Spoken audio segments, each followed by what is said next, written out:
À l'annonce des AirPods d'Apple, nous étions un peu sceptiques. D'abord parce que niveau look, on a vu mieux. Ensuite parce que vu leur taille, on a peur de les perdre, d'autant qu'ils sont sans aucun fil. Alors on les a essayés. Et sans être complètement enthousiastes, nous voilà rassurés.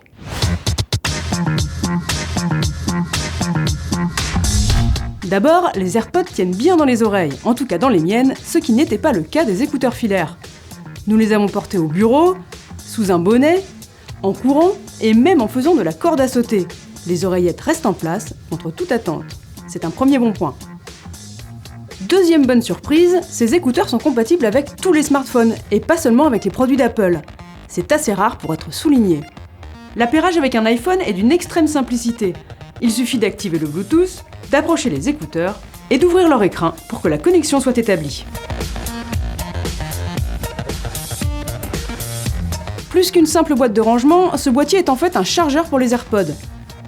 On le recharge lui-même via le port au format Lightning propre à Apple. Une fois rangés, les écouteurs se rechargent automatiquement. Apple promet plusieurs charges complètes des écouteurs avec une seule charge du boîtier. Seuls, les AirPods tiennent entre 2 et 5 heures selon Apple, ce qui est satisfaisant, surtout quand on sait qu'il faut régulièrement faire des pauses pour préserver son audition.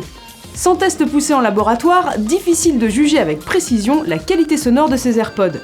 Apple sort l'artillerie lourde en arguments technologiques avec une nouvelle puce intelligente, des accéléromètres qui reconnaissent les vibrations de la voix et des micros à filtrage spatial qui réduisent le bruit ambiant. Pour décrocher quand quelqu'un appelle, il suffit de tapoter 2 fois sur l'un des écouteurs. Allô ? On entend bien l'interlocuteur et réciproquement. Pour la musique, le son nous a semblé plutôt agréable, au moins autant en tout cas qu'avec les écouteurs filaires de la marque. En revanche, ces AirPods présentent un gros défaut. Pour régler le volume ou changer de piste, il faut obligatoirement passer par son téléphone. Apple voudrait qu'on utilise son assistant vocal Siri, qu'on déclenche en tapotant 2 fois un des écouteurs, mais ce n'est pas très discret, changer de titre. Et cela suppose d'être connecté à Internet. C'est plus simple chez Samsung, qui sur son propre modèle a prévu des commandes directes pour monter le son ou changer de titre. On peut aussi passer par une Apple Watch qui fait très bien le lien entre les deux appareils. Les AirPods sont équipés de petits capteurs infrarouges qui permettent de déterminer si vous les portez.